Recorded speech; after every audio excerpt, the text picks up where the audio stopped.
Welcome back to the People of Penn State podcast. I'm Katie Farnham with the Alumni Association, and today I'm joined by Brian Kappel, a 1998 graduate from the College of Arts and Architecture with a degree in visual arts. Brian is not a stranger to the podcast. He's been here before, but he's here today to share some very exciting updates. Well, Brian, welcome back to the podcast for your second appearance. Thank you for joining us again with a special announcement today, so stay tuned to the end, everybody. But let's start from the very beginning. Why did you choose to come to Penn State?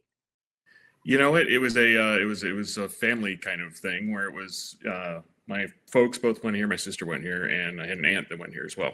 And so it was, I was trying to be the defiant one with I'm going to go to Ohio State or something like that. But there was a trip down for a summer session for my sister, and my mom just kind of let me loose on campus and just go and check it all out. And I fell in love with it. I'd been down as a kid, but never through kind of the eyes of a prospective college student. And so just the vibe and the freedom and everything like that, I was like, yeah, this is the place for me.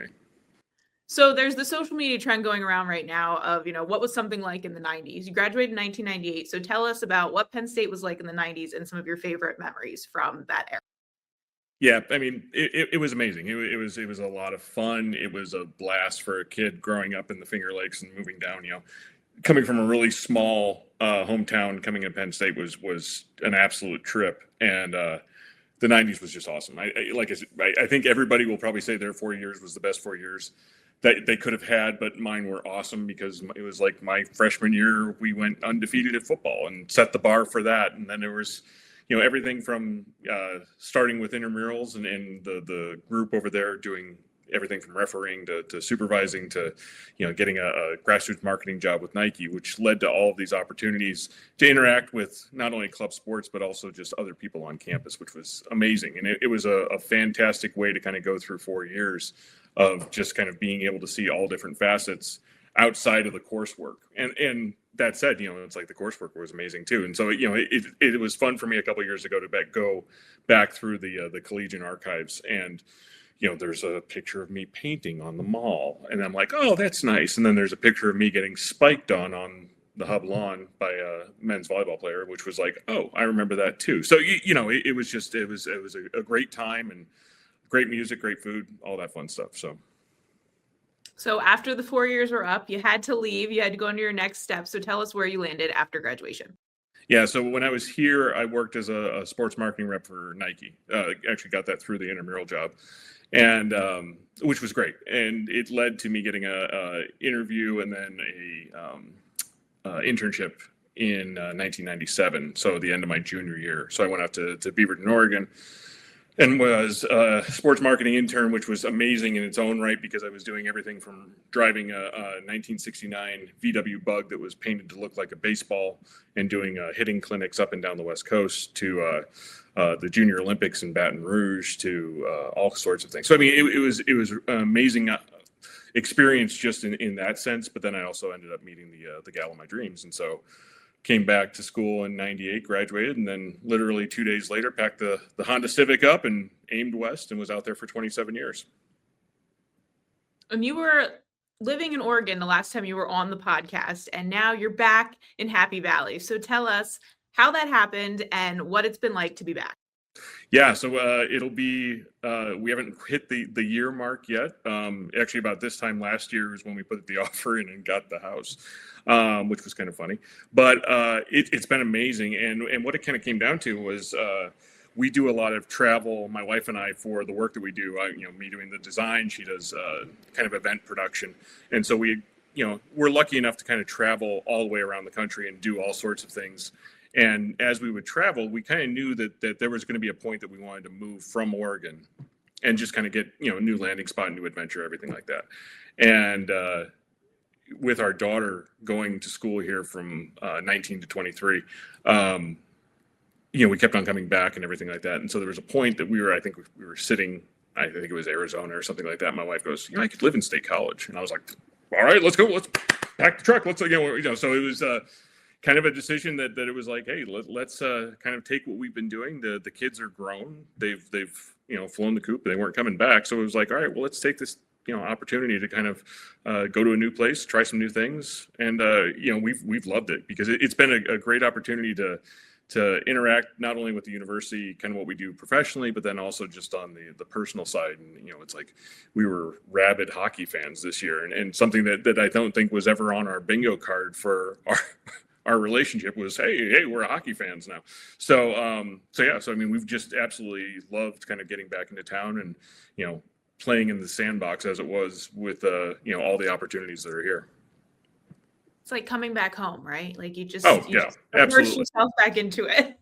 Well, and it's funny because I basically tell everybody, I'm like, I did a 27-year loop basically, because I left right after graduation and just came right back. So right. It's like found your way back home. Right. Nothing ever changes. So we're good to go. So let's talk a little bit about your involvement with Penn State after graduation, with the Alumni Society Board and things like that, and how that kind of evolved and led you into some other projects around the university. Yeah, it was a kind of a fun story arc, I guess you would call it, because I'd always kind of kept in touch through the Alumni Association, all that kind of fun, and coming back when I could, because when the kids were small, it wasn't practical, but we still had family back here. So in the summers we'd come back and bring them back. As my daughter was kind of getting that, all right, let's go kick the tires on some colleges. We kind of planned the big college tour. And so, of course there was a Penn State stop, though I was trying to be as non-pressure as possible. I was like, hey, wherever you want to go, whatever your place is, awesome. So, but Penn State was the end of it. At the same time, kind of simultaneously, I'd been hired by Starbucks to do a mural. And it was funny because the person who had hired me was actually a former designer of mine when I was a creative director. And he said, yeah, I've got this job. I would love to, the woodwork that you do, the mural work, and would love you to do a mural. And said, in State College, Pennsylvania, do you know that? I know you're from back there. And I'm like, yep, I know State College. And so serendipitously, it all kind of aligned that the exact same weekend that we had already kind of set up the trip back for Emma to come and visit Penn State was the exact same time that the mural at the library was installing. So that became that started the connection back with the university, because we installed the mural and then went over and basically did a walkthrough with the staff over at the School of Arts and Architecture so that she could see the facilities.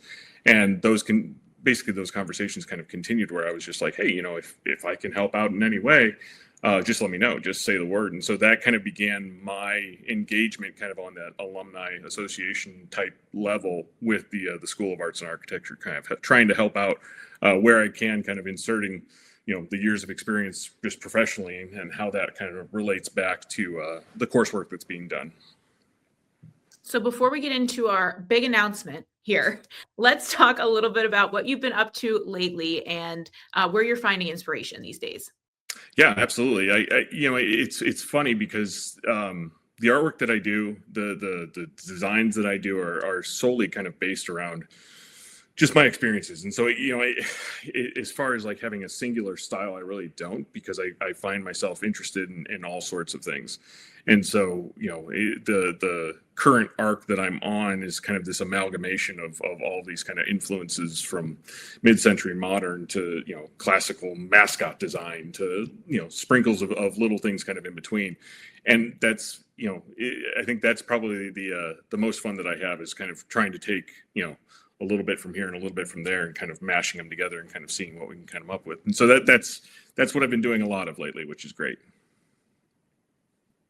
So exciting things are coming up. Brian, tell us what you're doing on July 10th and 11th, 2026. Well, I figure a trip back to State College just wouldn't be right if you didn't do something for Arts Fest. And I've been fortunate enough that I am not only doing Arts Fest as a vendor, but I am also doing a exhibition at the Hintz Family Center of basically my story arc from the pre-Penn State days through Penn State days and all the way back to where we are now. So I get to kind of showcase all of the visual stylings and the crazy creations and all that kind of fun stuff that I've done through the years. We're very excited. It's going to be a wonderful event. And you kind of have like a family history with Arts Fest, right? So yeah. You and your family go way back with the history of Arts Fest. Tell us a little bit about that, and then how it feels to be the bridge, the connector between the university and Arts Fest, especially in the 60th year. Yeah, so it's again, my folks went here late 60s. And so, my dad did his grad work and I think graduated early 70s. And so, he was a letterman for lacrosse, and my mom was a huge Penn State sports fan just in general. And so, but they were also crafty antique hippie types. And so in 1974, they and I think also years before, but in 74, we actually have the pictures from them on the mall. My dad caning antique chairs and my mom kind of peddling her wares. She was embroidering towels and stuff like that. And so they had a booth on the mall for Arts Fest. And that kind of was, and my sister, who at that time was one, she was in a playpen. And so, it's these great shots that I grew up kind of seeing. But every year we would kind of come back and we would make a special trip during Arts Fest, to come down from the Finger Lakes, and so that the folks could, walk down memory lane and all that stuff. And then my sister and I could kind of walk through and see it. So it's always kind of had a special spot. So the opportunity for me to not only be a vendor, but also to kind of showcase was really kind of a special kind of full circle moment. Like you said, the bridge. But the fun part of that we'll be doing too is that my daughter, who's a photographer, myself, which is, it's everything, just a little bit of everything. And then my dad are going to do a collaborative piece that I think is probably going to be, last we talked about it, I think it's going to be available for auction, but it's going to be a Penn State piece that kind of is that bridge from 3 generations of Penn Staters. And so all of us kind of throwing in a little bit of the Penn State story into one kind of embodiment of all of that. So it's been fun for me just kind of going through all of the archives of stuff that I've done since I left State College and kind of being able to go back and be like, oh, I remember that and I remember that. But it's also been great to kind of, loop in my daughter and my dad and kind of be like, okay, we're gonna put it all together in a bow and what's it going to look like. So that process has been a lot of fun too. So can you give us a little preview of what we can expect from the weekend? Yeah, so the everything that's going to be at the Hints is going to be I've gone through and I've done, let's call it the greatest hits, right? So I've again, my path is kind of a wandering one, and so I've kind of taken some of the pieces that I've done through the years, I've respun and made new to kind of tell the story of how they kind of became that way. Because when I left college, it wasn't a definite path of, hey, we're going to go into gallery work or we're going to do this. It became this, wonderful kind of melting pot of a little bit from here, a little bit from there. And again, that's kind of that why not theme that I kind of run through. And so a lot of what I did was, street galleries, and then it kind of turned into coffee shops, and then it turned into gallery openings in Arizona, and so the cross section of that is going to be present there. But at the same time, it's also going to kind of tell the parallel path of the professional career too, which is, working at Nike as a apparel graphic designer with not a graphic design background, that there's an illustrative part to everything that I do. And so that was present in all the work that I was doing for Nike at the time. So it's a cross section of a creative path. How about that? And so exciting that you're able to bring these 3 generations together to create that piece. What has that been like for you? And how does it feel to full circle moment, right? All of these Penn Staters coming together within your family to create something for Penn State. Yeah, it's great. And what's funny is it's very organic because there is so much collaboration that kind of exists already. Like it's not something that we're forcing where it's like, oh, my dad and I never talk about this, or we never talk about that, or, my daughter and I aren't constantly, bouncing ideas back and forth and stuff like that. So it is a very organic communication chain kind of back and forth. I think what the exciting part for me is being able to have, my dad and my daughter work together, and so I think that moment, again, like you said, the bridge moment, I think is probably the most exciting part to me, where it's like taking these ideas and literally making it into a physical piece, again, which is so much of what I do with, the reclaimed wood and changing my hand drawings in a 2D way to a 3D way. Kind of taking these ideas and these skills and these kind of materials, I think, is what it's going to pretty much evolve into, and tell a story that is very much Penn State, but rooted kind of in our backstory. And can you tell us some of the other exciting things that you are looking forward to most about Inspiration and the weekend? Yeah, I think, I think that it's so much fun to share and kind of react, or have people kind of react to the stuff that I do, because it's not dark, brooding, heavy, meaningful stuff. It's I'm a pretty simple guy, so it's really I try and have fun with everything that I do, and it's all about color, and it's taking elements and kind of standing them on their ear to a certain degree. And so I think that I enjoy sharing it, and I think that that's going to be probably the most fun part about all of it, is that there will be, I'm going to make a kind of a collaborative piece that people can come and do kind of what I do, which is, I'll have the laser cut elements, and people can paint those elements and then put it onto a bigger piece. So I'm in the process of kind of designing and creating that right now, so that there will be kind of this interactive element, so people can kind of get their hands dirty, like I do, with on how I create things. So tell us a little bit about how you're able to give back to the university, and your advice for people who want to give back to the university but may not be able to do so monetarily. Yeah, and I think that's been probably the best kind of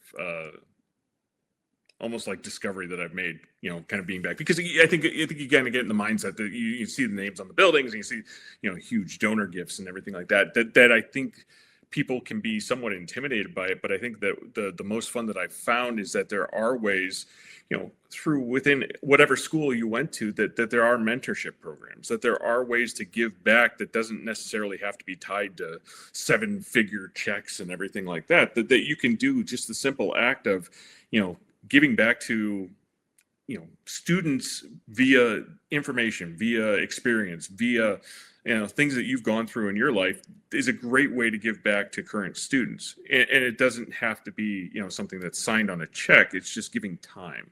And I think that is a huge part of the community. And something that, again, moving to the West Coast, that I really enjoyed is that, randomly walking around and having a Penn State hat on and having someone from across the room scream, "We are," there's something to that outside of fandom, that there is community to it. And I think that there's nothing better in a community than giving back in any way that you can. And I think that time and energy are, and advocacy, I think, are probably 3 of the best ways to kind of give back to the community. And what advice would you have for current students or students who are about to graduate who want to get into the field that you're in, and how they can kind of evolve their career? Yeah, I think it's funny because I, in conversations I had over the last couple of weeks, someone said and coined a phrase that I thought was absolutely brilliant, because my path is not what you would call a linear one. It's not like the prescribed path for someone who's in visual arts. I kind of made my own way, which is great. But this person that I was talking to is, "Oh, you're a seeker." And I'm like, there we go. That's what it is that someone who just kind of seeks out the answers. And so I think that in this world of AI and social media, I think that there's a real need for people who are still willing to kind of, roll up the sleeves and kind of make things. And, the vagueness of things is kind of intentional, because I think that, the creative effort that gets put out there can be, in a painting, it can be in a drawing, but it can also just be in the simple ways of doing, tasks in life and solving problems. And I think that there's something that is evergreen when it comes to the creative approach to a life. And I think that's the most important thing, especially when I try and mentor, because I do a lot of mentoring work with the graphic design school. And that's something that I try and, really, okay, yeah, here's the coursework. But okay, let's step one further. What are we trying to say? How are we going to do this? What is the importance of considering things all the way down to, the fonts and how you present it? So I think that again, that insight and that foresight of someone who's been through it is a great gift to give back to the next generation of designers. Always hire the designer, always hire the artist. We can tell when it's AI, right? Exactly. Well, and I think that's the thing is it's a real issue. I mean, issue being, not negative nor positive. I think it's one of those things that's out there that is a challenge, but it's the same challenge that, back in the 1970s, that people looked at computers and said, this is going to end all of our jobs. So it's more of a matter of using it as a tool and harnessing the lightning bolt than being afraid of it and running away from it. Exactly. I like that. So we like to do a little lightning round of some Penn State related questions. You bet. Are you ready? I am so ready. All right. Your favorite creamery ice cream flavor? Oh, bittersweet mint. Oh, you were ready to go with that one. Oh, yeah. And a milkshake. Because, again, back in my day, and I can actually say that as an old man now, back in my day, the creamery was right next to the visual arts building. So, 4-hour studio class, you get your 2-hour break. You go out, you get a milkshake, you come back, you're ready to roll. Right. And now milkshake Mondays are a thing. Like there's nothing better. Right. Now everything's got a name. So, Right. Your favorite spot on campus? Boy, you know what? The mall has always been it for me. The steps of Old Main have always been a favorite spot to kind of go and sit and think. Good inspiration there. Yep. Your favorite class and or professor while you were a student? Oh, so yeah, Integrative Arts 15 was the history of rock and roll. And when I took it, I thought it was a fluke because I was like, how is this an offering? And it was the most, almost like the best encapsulation of my absolute love for music. And favorite professor was Gerald Maddox, who was in Integrative Arts. And so it was he was the first one who kind of framed things up for me in a way that I was like, oh, so wait, I can draw and paint and design, and that's all okay. So it was like he was the one who kind of gave me the permission to kind of be me. And I was like, got it. So. And now look. Look what he did. It's all his fault. And now that you are back living here, what is your favorite local restaurant? Ones that maybe share what you were when you were a student and now where you are going today. Well, so it's interesting. So we just had the kids back in town, which was fantastic to kind of go through and, interact with, my daughter who's recently graduated, and then, my son who went to school on the West Coast. And so going through, I immediately go back into again, I think like every alumni, well, when I was here, it was this, type thing. When I was in school, Brothers on College Ave was my go-to pizza place, like hands down. And so we had this wonderful, it's like almost like a survey of the pizza landscape when we were walking around downtown. So it's like, we went to Benny Leone's. Okay, Benny Leone's, good stuff. Went to Giuseppe's, which is very much similar to Brothers, and went to Canyon. We're like, okay, well, Canyon's Canyon. Apparently, we need to go to another establishment to get in a Canyon kind of mood. But then we also did it with cheesesteaks too. So it's like there's so many great places, and honestly, Pickles is amazing for barbecue. So it's like we keep on finding these. But again, the night before we went to Tadashi for sushi. So I mean, there are so many great places to eat. And coming from Portland, which was a town of unbelievable places to eat, like that was the one thing that we were kind of like worried about was, where are we going to eat? Where are we going to get this, and where are we going to get that? But we have not been let down anywhere so far. There are lots of great options. And every time you go somewhere, you realize they have something else random that you're like, oh, wait, this is actually like the best I've ever had of this. Oh, yeah, absolutely. Absolutely. I mean, Gigi's is fantastic. That's right out. I mean, that's right down the street from us. And so it's like that becomes hey, let's go to Gigi's, so let's just walk over. It's fine. Right. Yeah, it's fine. It's good. So. And finally, your most treasured piece of Penn State merch. Oh, boy. See, I'm horribly biased on that because when you go through, because when I was at Nike, I worked in Major League Baseball, I worked in college football. And so I was actually producing a lot of this stuff. So, nice. It's funny because most of the designers at Nike at the time were all U of O grads. And so everything was kind of based on what they would sample would be U of O. I would always design the Penn State gear first. So, it's a funny little, especially when you get into actual like consumer products and stuff like that, there are things that are like, oh, I like this one more than that one. The one thing that actually just hit the market here in town, that's a client of mine that I actually pushed hard for was the game day boots that are available at Family Clothesline, because I designed the logo, I helped them kind of get going and stuff like that. And as they were putting together all these schools, I was like, well, hey, where's the Penn State love? And they're like, Penn State people aren't going to buy cowboy boots. I'm like, oh, you haven't been here. I have no idea. And so I went through and designed them up and actually sent them over to them. And I'm like, yeah, here you go. And I think it was like the first week that we were in town, they had just made a sample and they sent me the picture of the sample and I started peddling it downtown. Not a sales guy at all, but I'm just like, hey, no, these are cool. So that's the current favorite one is seeing those kind of walk around and being like, yeah, did that. So. And you can go back and tell them, like, the buzz around the office. I've heard multiple people be like, I really need these boots. And I'm like, see? Yeah, exactly. Just as long as they acknowledge the fact that the logo is really cool. Naturally, that's the reason why you buy the boots. Absolutely. It's all about the logo. Well, Brian, thank you so much for joining us today. We are so excited that you're going to be part of Inspiration and for coming back on the podcast and giving us a little bit more info. Yeah, absolutely. I'm excited to be here, and thank you again for the opportunity. Thank you to Brian for joining us today. And to all of our listeners, don't forget to rate, review, and subscribe so you never miss an episode. Special thanks to our behind-the-scenes team, Abrielle Clark and Gabrielle Harris, for their work on this episode. For more alumni stories, don't forget to check out the Penn Stater magazine. And for more information on the Alumni Association, visit alumni.psu.edu. We are.